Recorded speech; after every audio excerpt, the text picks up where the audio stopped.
Faly miarabantsika tsirairay avy indray tonga izao famitinana ny lesona fahafolo izao indray misaotra an'Andriamanitra isika mbola nomeny an'iny herinandro iny izay nandraisantsika ny lesona izay tena sarobidy ihany koa mahakasika ny amin'ny lasa rehetra. Alohan'ny dirantsika ny amin'ny famitinana ny lesona an'io dia hivavaka isika. Nay tsara indrindra-danitra mbola velom-pisaorananao izay ny amin'ny fitiavanao sy ny fitantananao anay mandrakariva. Misaotra anao ihany koa izay manome hery ho an'ny tsirairay avy ary koa manambara ny fitiavanao amin'ny alalan'ny teninao. Angataka aminao izay mba hiaraka aminay eto anao ankehitriny midina ny lesona izay dia aoka handray zava-tsoa avy aminao hatrany. Anaran'i Jesosy, amen. Lohateny lesonantsika fahafolo moa dia manao hoe mandray lesona avy amin'ny lasa.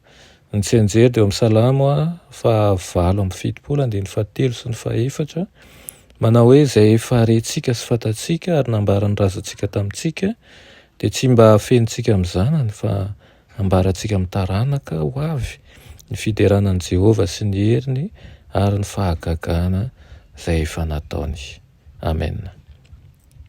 Milaza amintsika ireo zava-nitranga lehibe teo amin'ny tantaran'ny vahoaka Israely ny Salamo ara-tantara.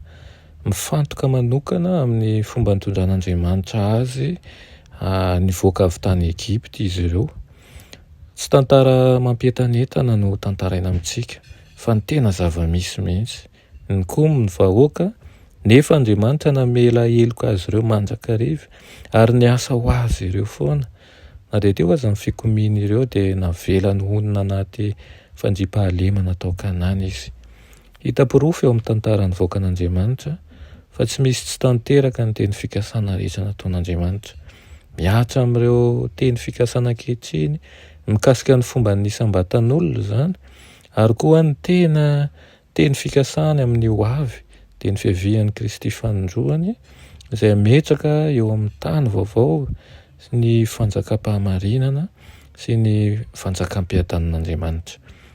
Mandritra n'iny herinandro iny isika dia nahita lafy-javatra 4 mahakasika ny fikomian'ny vahoaka, mahakasika ny asan'Andriamanitra, mahakasika ny fibebahana ary mahakasika ny famirapiratany tavan'Andriamanitra sy ny tantarany ihany koa.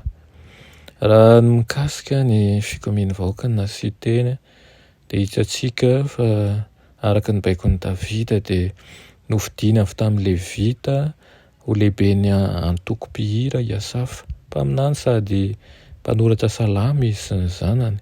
Mampatsiahy ny tantara hatramin'ny Eksodosy ka hatramin'ny andron'i Davida Iasafa ao amin'ny Salamo 4:7 mba hampianarina lesona lehibe amintsika. Dia hitantsika ao amin'ny Salamo 4:7 io fa ny tanjon'ny Salamo dia ny hampatsiahintsika ny fomba nitarihan'Andriamanitra ny olony izay mendrika ny fiderantsika. Tsy maintsy hampianarintsika ny zanantsika izany mba tsy hiodina tahaka ny razany. Nandefa loza tany Egypta ihany koa Andriamanitra, nampisaraka ny ranomasina nitondra azy ireo tamin'ny rahona noho ny andro ary afo noho ny alina ary namoaka rano avy tamin'ny vatolampy. Tsy nino ny olona fa afaka nanome hena sy mofo ho azy ireo ihany koa Andriamanitra nefa nomeny papelika sy mana izy ireo. Ary na dia teo aza ny fikomian'izy ireo dia tsy nandringana azy izy. Narak' izany dia nitoetra tao Kanana izy ireo satria norohan'Andriamanitra ny mponina tao. Nikomy indray nefa izy ireo rehefa tao ary natolo t'Andriamanitra eo an-tanany fahavalony. Ary farany nitsangan'Andriamanitra mba hanafaka ny olony tamin'ny alalan'i Davida. Niantso mpiandro-ondry izy mba hiandro ny olony, nametraka ny te-panjakana teo an-tanànan'i Jody. Ary na dia teo aza izany fikomiana rehetra izany dia nahatoky Andriamanitra tamin'izany ary mbola mahatoky mandraka ankehitriny. Ny asan'Andriamanitra dia lehibe tokoa ary tsy lany amaminy, tsy ahitana filazana momba ny fahadisoan'ny olombelona ny Salamo 5:10. Ny asa mahagaga nataon'Andriamanitra no asandratra hatramin'ny teny fikasana nataony tamin'ny Abrahama izany mba handovany Kanana hatramin'ny fahatanterahany. Misy tanjona ny fahatsiarovana ny tantara mba ho feno ny fiderantsika an'Andriamanitra rehefa tsaroana ny tantara dia hideran'Andriamanitra isika sy ilaza ny fahagagana ataony, hifaly sy ravoravo amin'Andriamanitra isika, hitady azy ary fantatsika ny fitsarany satria hitanjana ny didiny tokoa isika. Zany rehetra zany anefa dia tokony arahana fibebahana fa hoy ny Salamo 1:1 manao hoe efa nanota izahay mba mirazanay, efa nanao an'izay meloka sy ratsy izay kanefa namonjy azy ihany izy noho ny anarany mba hampahafantarany ny asany lehibe. Ny tantaran'i Israely dia tantaran'ny fahotana, tantaran'ny fibebahana ihany koa tahaka ny tantarantsika tsirairay avy. Mamerina ny tantara ny Salamo 1:1 ary mampisongadina fa isaky ny nanota ny Israely dia nizaka ny vokatr'izany saingy ny fahasoavan'Andriamanitra no nanamaivana azy ireo. Namela ny heloka izy ireo Andriamanitra ka dia nankatoa azy indray izy ireo nandritra ny fotoana fohy, miharihary ny fanelanelany nataon'i Mosesy ary izay tandindony fanelanelany nataon'i Jesosy ho antsika ihany koa. Misy fetrany ihany anefa ny faharetan'Andriamanitra. Rehefa lasa lavitra ny olona dia natolony ho babo kanefa na dia tamin'ny fahababoana aza dia naneho ny famindrampon'Andriamanitra.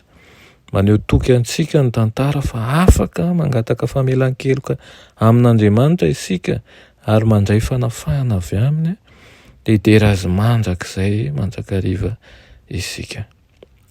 Ao amin'ny bokin'ny Salamo ihany koa dia mahita salamo tena miavaka isika nandritra n'iny herinandro iny dia Salamo 20, ilay salamo fanoharana, oharina amin'ny voaloboka nalain'Andriamanitra avy any Egipta dia nambolena ao Kanana ny Israely ary mamokatra be hatreo amin'ny ranomasina Mediterane zany ka hatrany Efrata. Kanefa navelan'Andriamanitra atao tsinotsinona ilay voaloboka ary ny fahavalo niditra nandrava azy. Noho izany anton'izany dia nitalao tamin'ny mpiandry ny Israely ny mpanao salamo mba hitsangana monjy. Natoky izy fa hiaino azy Andriamanitra ka hampamirapiratra ny tavany eo amin'ity voalobon'ny nosombany ity. Mamirapiratra ny tavany hoe inona ary ny tena dikan'izany. Mamirapiratra amintsika ny tavan'Andriamanitra rehefa mamindra fo amintsika izy ka manome antsika fiadanana. Raha ny tantaran'Andriamanitra no izay no niraisintsika farany nandritra ny herinandro iny. Ny fototra dia eo amin'ny Salamo 5:30 ilay manao hoe manao izay sitrapony rehetra Jehovah na any amin'ny lanitra na ety ambony tany na any amin'ny ranomasina sy ny rano lalina rehetra. Dia hitantsika amin'izany fa teran'Andriamanitra isika noho ny fahatsarany sy ny heriny ary satria izy ao amin'ny fahamoronana tamin'ny fotoana fanafana ihany koa ary tamin'ny namam-ponan'ny Kanana. Dia satria tsy manam-pitoviana na amin'inona na amin'inona eto amin'izao tontolo izao ny herin'Andriamanitra teo amin'ny famoronana sy ny tantara dia izy irery ihany no natao hianteran'ny vahoakany sy iankofany.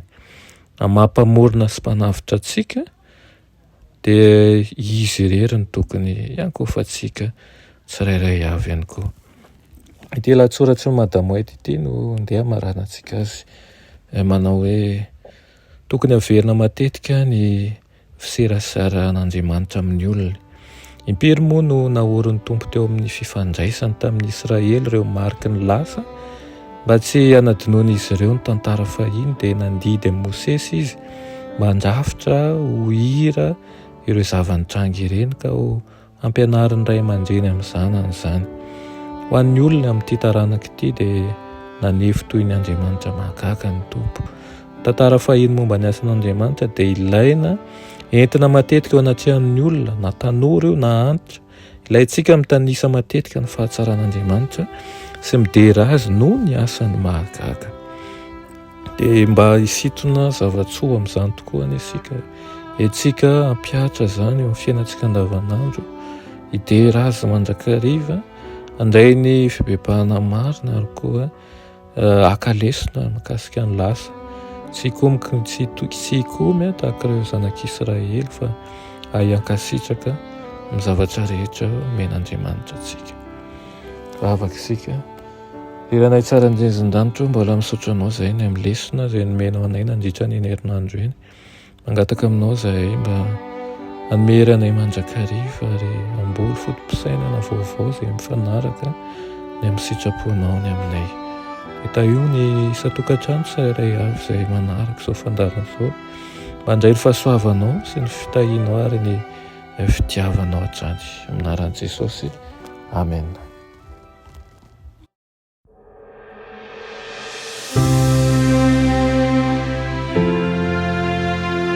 Mianatra eo an-tongotry Jesosy isan'andro.